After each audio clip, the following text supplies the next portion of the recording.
الحمد لله نحمده ونستعينه ونستغفره ونؤمن به ونتوكل عليه ونعوذ بالله من شرور أنفسنا ومن سيئات أعمالنا من يهده الله فلا مضل له ومن يضلله فلا هادي له ونشهد أن لا إله إلا الله وحده لا شريك له ونشهد أن محمدا عبده ورسوله أما بعد فأعوذ بالله من الشيطان الرجيم بسم الله الرحمن الرحيم والفجر وليال عشر وقال تعالى إن عدة الشهور عند الله 12 شهرا في كتاب الله يوم خلق السماوات والأرض منها 4 حرم.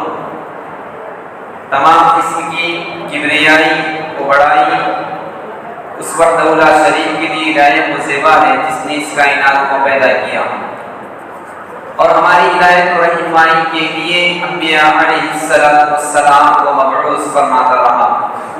تمام انبیاء علیہ السلام پر درود و سلام ہو، خصوصاً ہمارے آخری نبی محمد عربی مصطفیٰ صلی اللہ علیہ وسلم پر بے شمار درود و سلام. اللہ تبارک و تعالیٰ کی حمد و ثنا کے بعد میں نے آپ حضرات کے سامنے سورہ فجر کی 2 آیات تلاوت کی، جس میں اللہ تبارک و تعالیٰ ارشاد فرماتے ہیں والفجر ولیال عشر، قسم ہے فجر کی اور 10 راتوں کی. اور اسی طرح میں نے ایک اور آیت تلاوت کی جو سورہ توبہ کی ہے، جس میں اللہ تبارک و تعالیٰ ارشاد فرماتے ہیں ان عدۃ الشہور عند اللہ 12 شہرا فی کتاب اللہ. اللہ تبارک و تعالیٰ نے سال میں 12 مہینے بنائے ہیں اور یہ تمام نظام اللہ تبارک و تعالیٰ کی جانب سے ہے. فی کتاب اللہ یوم خلق السماوات والارض، اور آسمان زمین کو پیدا کرنے والا اللہ تبارک و تعالیٰ ہے. تو ان 12 مہینوں میں 4 مہینے کی حرمت، 4 محترم مہینوں کا ذکر اللہ تعالیٰ نے کیا.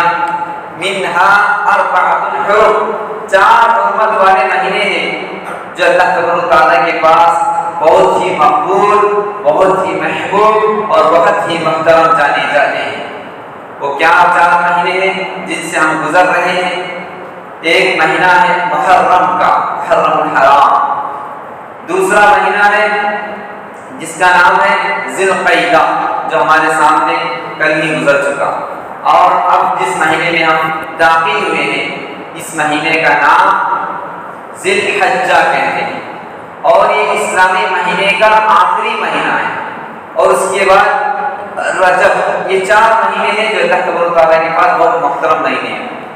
اور اسی طرح نبی کریم صلی اللہ علیہ وسلم حدیث میں فرماتے ہیں، جو آج میں جس موضوع کو لے کر کھڑا ہوں وہ ہے عشرہ ذی الحجہ کی فضیلت.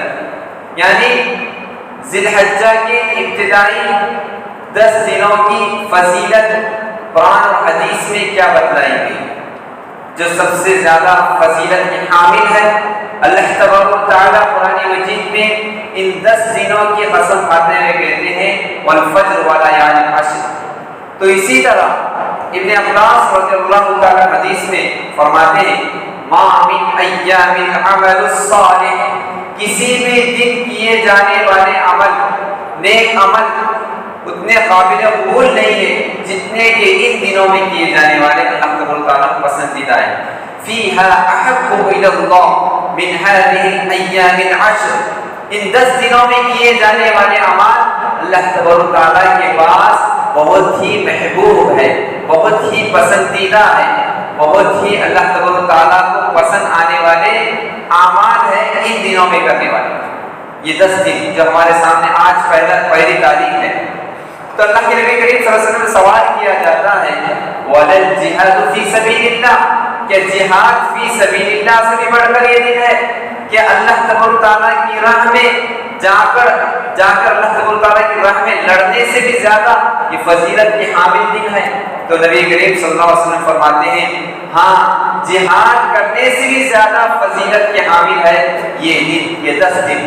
اس کے بعد ہم کو ان احادیث سے بات معلوم ہوتا ہے کہ اللہ تبارک و تعالیٰ نے ان 10 دنوں کی قسم کھائی کہ یہ 10 دن بہت محترم ہے اللہ تبارک و تعالیٰ کے پاس. اس میں کیا کیا ان ایام میں کرنا چاہیے. سب سے پہلا جو کام ہے وہ یہ کہ نبی کریم صلی اللہ علیہ وسلم ان دنوں میں کثرت سے روزے رکھا کرتے تھے. روزے 9 دنوں کے روزے آپ صلی اللہ علیہ وسلم 9 ذی الحجہ تک، پہلی تاریخ سے 9 ذی الحجہ تک روزے رکھا کرتے تھے. اس کا اہتمام نبی کریم صلی اللہ علیہ وسلم اپنی زندگی میں کبھی بھی نہیں چھوڑا. تو یہ نیک عمل ہم کو اس ماہ مبارک میں، اس مہینے میں کرنا چاہیے. اور اس کے بارے میں نبی کریم صلی اللہ علیہ وسلم حدیث میں فرماتے ہیں ماہ ذی الحجہ سب سے دنوں میں بہترین دن ہے. افضل الایام دنیا کا قرار دیا گیا ہے. بہترین دنوں میں سب سے بہترین دن یہ ذی الحجہ کے دن ہے. تو اس میں کیا کیا چیزیں بتلائی گئی ہے، کس لیے محترم قرار دیے گئے یہ دن، اور دنوں سے زیادہ فضیلت ان دنوں میں کس لیے دی گئی ہے، کیا اس میں فضیلت بتلائی گئی، کیا اس میں اہمیت بتلائی گئی. تو ابن حجر رحمہ اللہ فرماتے ہیں کہ یہ وہ دن ہے عشرہ ذی الحجہ، 10 دن ایسے ہیں جن میں اللہ تبارک و تعالیٰ امہات العبادات، عبادات کو جمع کیا ہے. تمام عبادتیں اس میں جڑی ہوئی ہیں. کلمہ شہادت کا اس میں اقرار ہوتا ہے. حجاج اکرام اللہ تبارک و تعالیٰ کے نام کا ذکر کرتے ہیں، تلبیہ پڑھتے ہیں. تلبیہ کیا پڑھتے ہیں؟ لبیک لا شریک لک لبیک. اس میں یہی پیغام سنایا جاتا ہے کہ اللہ تبارک و تعالیٰ ایک ہے، اس کے سوا کوئی معبود نہیں. ان الحمد، اللہ تبارک و تعالیٰ کی اس میں حمد بیان کی جاتی ہے. تو اللہ تبارک و تعالیٰ کی حمد حجاج اکرام اس مہینے میں خصوصی طور پر اللہ کا ذکر کرنا چاہیے. اور اس کے بارے میں اللہ تعالیٰ خود قرآن مجید میں فرماتے ہیں کہ ایام معلومات ہے، یہ 10 دن میں کثرت سے ذکر و اذکار کرنا چاہیے. مطلب اللہ تعالیٰ کا ذکر کثرت سے کرنا چاہیے. پہلی بات جس کے بارے میں اللہ تعالیٰ فرماتے ہیں وَيَذْكُرُ اسْمَ اللَّهِ فِي أَيَّامٍ مَعْلُومَاتٍ. تم ان گنتی کے چند دنوں میں اللہ تبارک و تعالیٰ کو کثرت سے یاد کرو. اللہ تبارک و تعالیٰ کو زیادہ سے زیادہ یاد کرو. سبحان اللہ، الحمدللہ، اللہ اکبر کے نعرے سے اللہ تبارک و تعالیٰ کو یاد کرو. اس کے ذریعے تمہارے نیکیوں میں اضافہ ہو رہا ہے.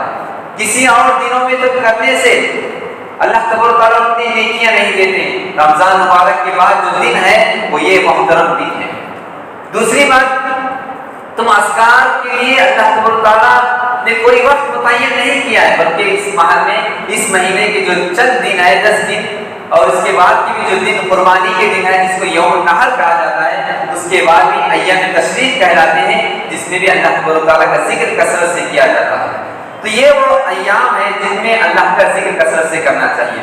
نبی کریم صلی اللہ علیہ وسلم فرماتے ہیں کہ اللہ تبارک و تعالیٰ کے ساتھ، اللہ تبارک و تعالیٰ کے پاس کثرت سے ذکر کرنا چاہیے. وہ سبحان اللہ، الحمدللہ، اللہ اکبر کسی بھی شکل میں ہو سکتے ہیں، تو کثرت سے کرنا چاہیے.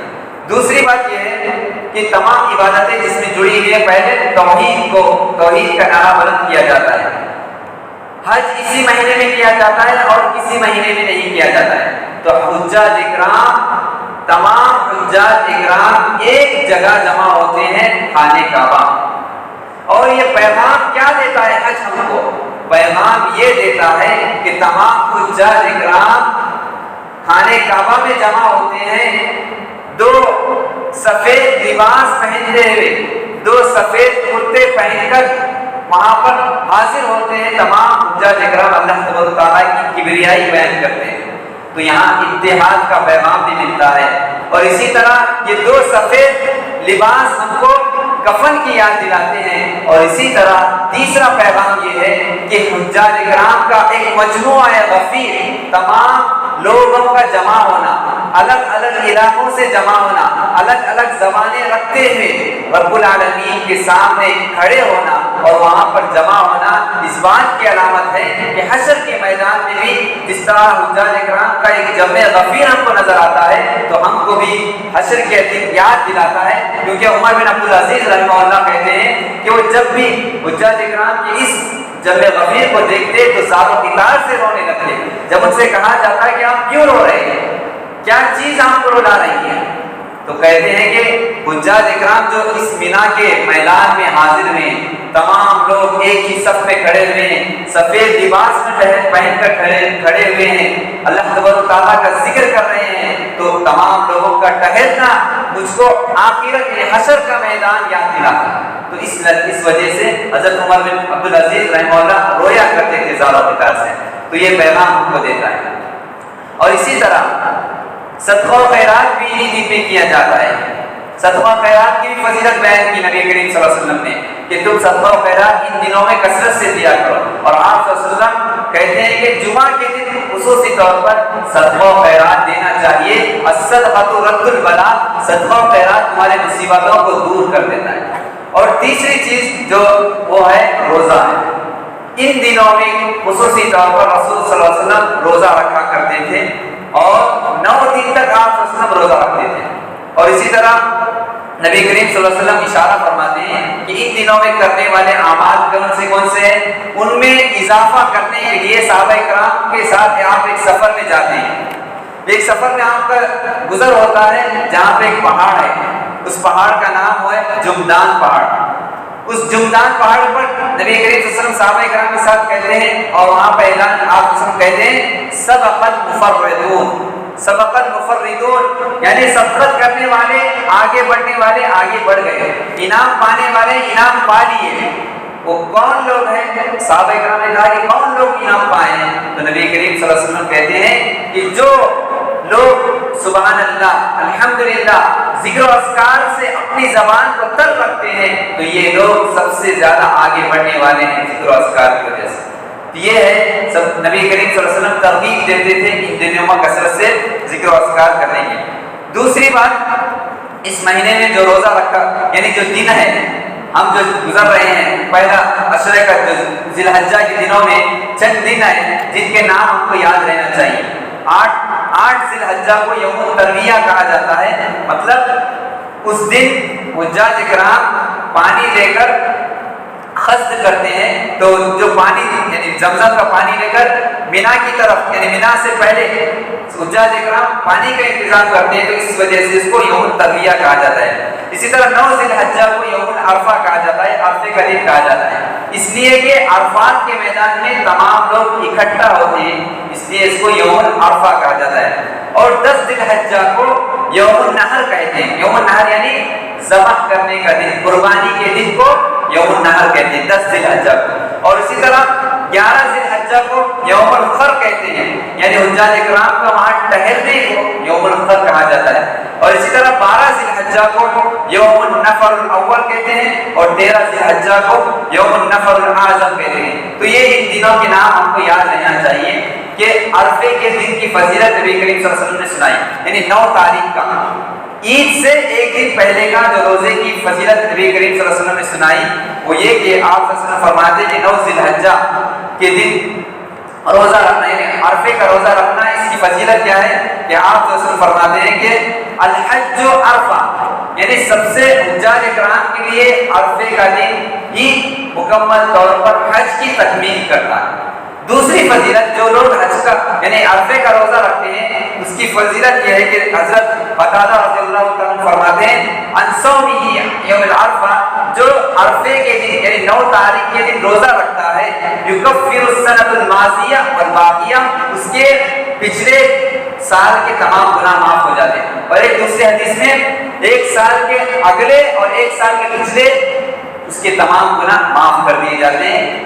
کون سے دن؟ جو عرفے کے روزہ، جو عرفہ یعنی 9 ذی الحجہ کا جو روزہ رکھے گا، اس کے 1 سال کے پچھلے اور 1 سال کے اگلے گناہ معاف کر دیے جاتے ہیں۔ یہ اس کا کفارہ ہے، روزہ کا کفارہ ہے کہ اس کے گناہ معاف ہو جاتے ہیں۔ دوسری فضیلت یہ ہے کہ عرفے کے دن اللہ تبارک و تعالیٰ تمام بندوں کی دعائیں قبول کرنے کے لیے آسمانی دنیا پر تشریف لاتے ہیں، اور بندوں سے، فرشتوں سے کہتے ہیں اللہ تبارک و تعالیٰ کہ میرے یہ بندے ہیں جو تمام ذکر و اذکار میں مشغول ہے، اور بعض حضرات روزوں میں مشغول ہے، میری عبادت کر رہے ہیں، تو ان کے لیے اللہ تبارک و تعالیٰ انعام دینے والا ہے۔ کس دن؟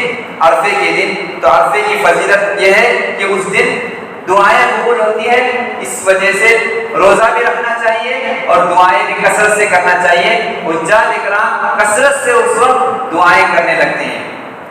اور اس کے بعد تیسرا کام یہ کرنا ہے کہ عرفے کے دن نبی کریم صلی اللہ علیہ وسلم یہ جو بتلائی بات ہے کہ دعا کا بھی اہتمام کرنا چاہیے. نبی کریم صلی اللہ علیہ وسلم نے افضل دعا یوم عرفہ کہا. یعنی دعائیں کا وقت ہوتا ہے، چند اوقات ہیں، جس طرح کے جمعہ کے دن دعا قبولیت کا وقت ہوتا ہے. کب؟ جب ممبر سے امام ٹہرتے ہیں اور وقفہ جو ٹہر کر تھوڑی دیر بیٹھ جاتے ہیں خطبہ ثانیہ کے لیے، تو اس وقفے میں جو شخص دعا کرتا ہے وہ قبولیت کا وقت ہوتا ہے. دوسرا وقت جمعہ کے دن مغرب، عصر سے لے کر مغرب تک. اور اسی طرح حدیث میں کیا ہے؟ لا يرد الدعاء بین الاذان والاقامہ، اذان اور اقامت کے درمیان جو دعا کی جاتی ہے وہ رد نہیں کی جاتی ہے. تو یہ دعا کی مقبولیت کے اوقات ہیں. اسی طرح عرفے کے دن 9 ذی الحجہ کے دن بھی مقبولیت ہے. افضل دعا یوم عرفہ، دعا کا دن ہے یوم عرفہ کے دن. دعا جو حضرات کثرت سے دعا کرتے ہیں تو اس کی دعا عرفے کے دن قبول ہوتی ہے، اور اس کثرت سے دعائیں کرنا چاہیے. اور خصوصی طور پر عرفے کے دن جس دعا کا اہتمام کرنے کی قرآن اور حدیث میں تعلیم دی گئی ہے وہ یہ ہے کہ لا الہ الا اللہ وحدہ لا شریک لہ لہ الملک و لہ الحمد وہو علی کل شیء قدیر. اس دعا کا اہتمام کو عرفے کے دن خصوصی طور پر کرنا چاہیے. اور اسی طرح چوتھی فضیلت یہ ہے کہ عرفے کے دن جو ہم روزہ رکھتے ہیں 9 ذی الحجہ کے دن، اس کی فضیلت یہ بھی ہے کہ دین اسلام مکمل ہوا تو اسی عرفے کے دن ہوا.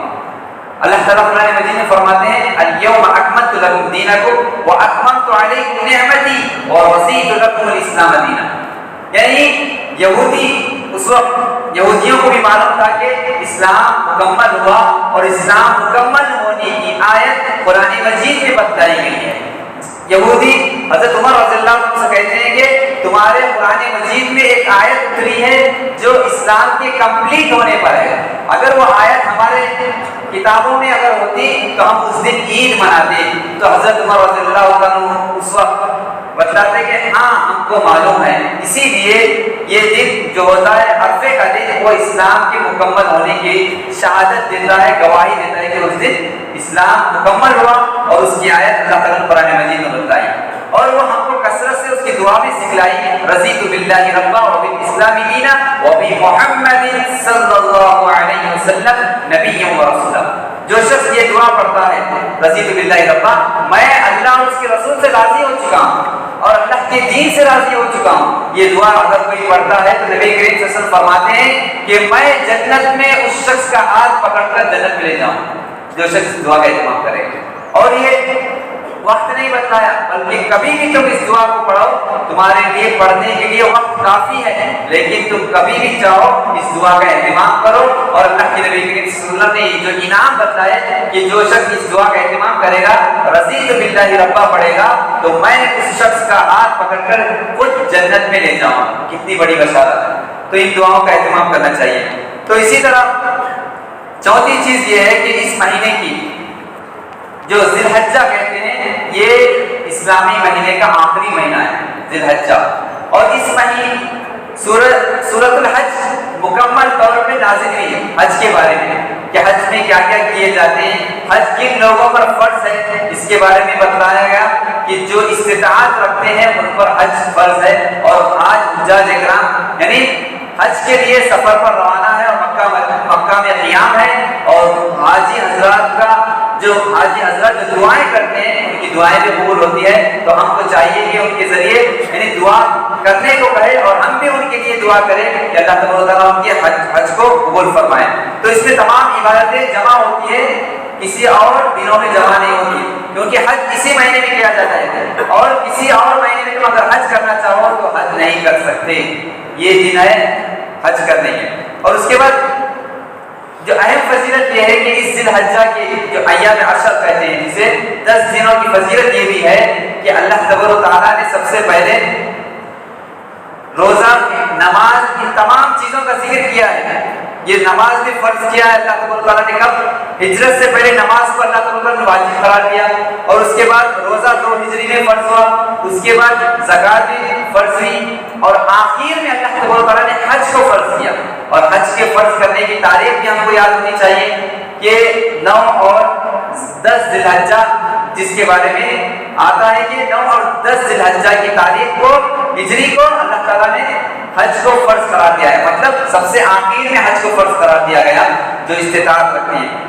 یہ تمام فضیلتیں ہیں۔ اور اسی طرح حضرت عائشہ رضی اللہ تعالیٰ عنہا فرماتے ہیں کہ نبی کریم صلی اللہ علیہ وسلم کثرت سے روزے رکھا کرتے تھے، اور یہ عشرہ ذی الحجہ میں آپ وسلم روزہ رکھتے تھے، جس کی دلیل حضرت عائشہ رضی اللہ عنہا فرماتے ہیں کہ نبی کریم صلی اللہ علیہ وسلم ایک تو ہر مہینے کے 3 دن روزے رکھتے تھے، 13، 14، 15، ہر مہینے کے چاند کے 3 دن کے روزے رکھنا، جس کو ایام بیس کہتے ہیں، جس کی وجہ سے بندے کے گناہ معاف ہوتے ہیں۔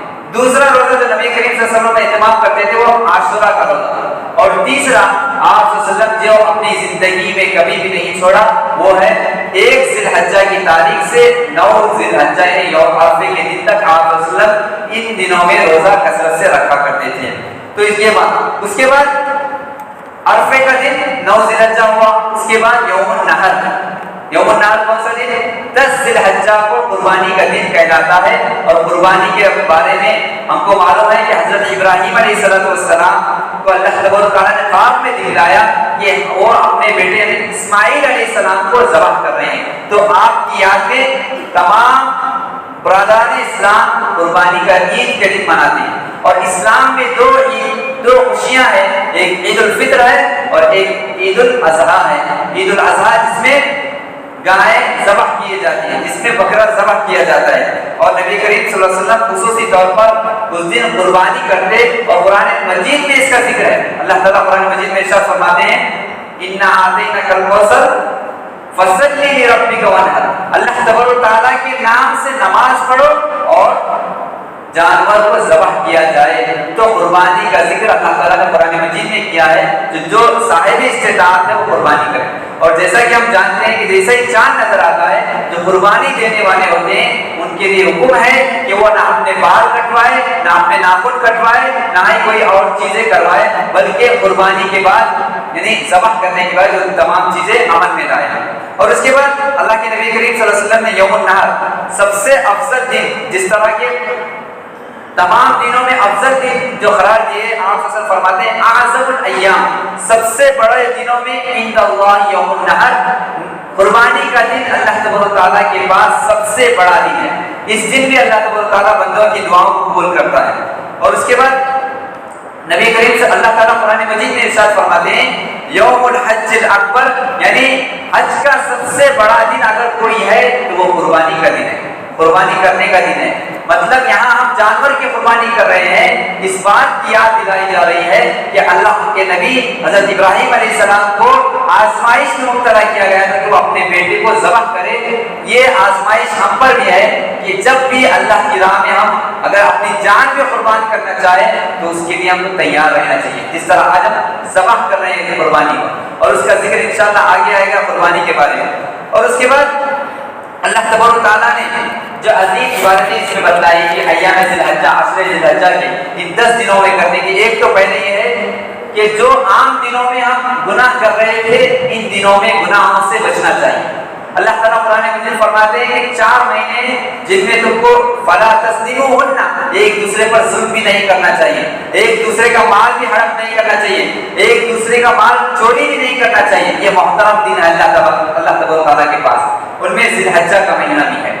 ایک تو حرام کردہ چیزوں سے بچنا چاہیے، دوسری چیز اس مہینے میں جتنا ہو سکے عبادتیں کثرت سے کرنا چاہیے، فرائض کا اہتمام کرنا چاہیے، فرائض میں کوتاہی نہیں کرنا چاہیے۔ اگر کوئی شخص ان مہینوں میں عام دنوں کی طرح گزارتا ہے، گالیاں دیتا ہے، برے الفاظ کہتا ہے تو اس کو دگنا گناہ ملتا ہے۔ اس لیے ان مہینوں میں محترم مہینے اللہ تعالیٰ نے قرار دیے، تو ان مہینوں کا احترام کرنا چاہیے اور ان دنوں کا اہتمام کرنا چاہیے جو جس کے بارے میں اللہ تعالیٰ قسم کھائی ہے، اور جس چیز کے بارے میں اللہ تعالیٰ قسم کھاتے ہیں اس میں تاکید ہوتی ہے، اس کی اہمیت ہوتی ہے، اس کی فضیلت ہوتی ہے۔ تو ان 10 دنوں میں ہم کو ایسا کوئی عمل نہیں کرنا چاہیے جس کی بنیاد پر اللہ اور اس کے رسول کو ناراض کیے، اللہ اور اس کے رسول ناراض ہو جائے۔ تو ہم کو ایک دوسرے سے ملنا چاہیے، اپنے رشتے دار جن سے تعلق قطع ہو چکا ہے ان سے ملنا چاہیے۔ اور اس سے دوسری چیز یہ ہے کہ روزوں کا اہتمام کرنا چاہیے۔ تیسری چیز کثرت ذکر کرنا چاہیے، اللہ تعالیٰ کا ذکر کثرت سے کرنا چاہیے، اور ذکر کا کوئی وقت نہیں ہوتا، کیونکہ نبی کریم صلی اللہ علیہ وسلم فرماتے ہیں مومن کی مثال، اگر وہ کوئی ذکر کرتا ہے تو اس کو مومن زندہ رہنے کی مثال ہے۔ کوئی انسان اگر اللہ کا ذکر کر رہا ہے تو گویا کہ وہ زندہ ہے، کوئی انسان اللہ کا ذکر نہیں کر رہا ہے تو گویا کہ اس کا دل مردہ ہے اور وہ زندہ رہ کر بھی مردہ ہے۔ تو ذکر کرنا زندہ ہونے کی علامت ہے۔ تو یہ دن ہے جن میں اللہ تبارک و تعالیٰ نے ہم کو محترم قرار دیا اور ہم کو اللہ تبارک و تعالیٰ نے موقع دیا کہ ہم اللہ تعالیٰ سے قریب ہو سکتے ہیں۔ سب سے زیادہ قریب ہونے والے دن ہے کہ ہم ان دنوں میں ہمارے گزشتہ گناہ کو معاف کروا سکتے ہیں، دعائیں کثرت سے کریں۔ اللہ تعالیٰ سے دعا ہے کہ اللہ تبارک و تعالیٰ ہم تمام کو ان ایام عشر میں ان محترم دنوں کا احترام کرنے کے اللہ تعالیٰ میں توفیق عطا فرمائے۔ اللہ تبارک و تعالیٰ ہم تمام کے صغیرہ کبیرہ گناہوں کو معاف فرمائے۔ اللہ تبارک و تعالیٰ جو بیمار ہیں شفاء کاملہ عاجلہ عطا فرمائے، آمین۔ واستغفر اللہ لي ولكم ولسائر المسلمين انه تعالى جواد كريم مليك بر رؤوف رحيم ورب الحليم۔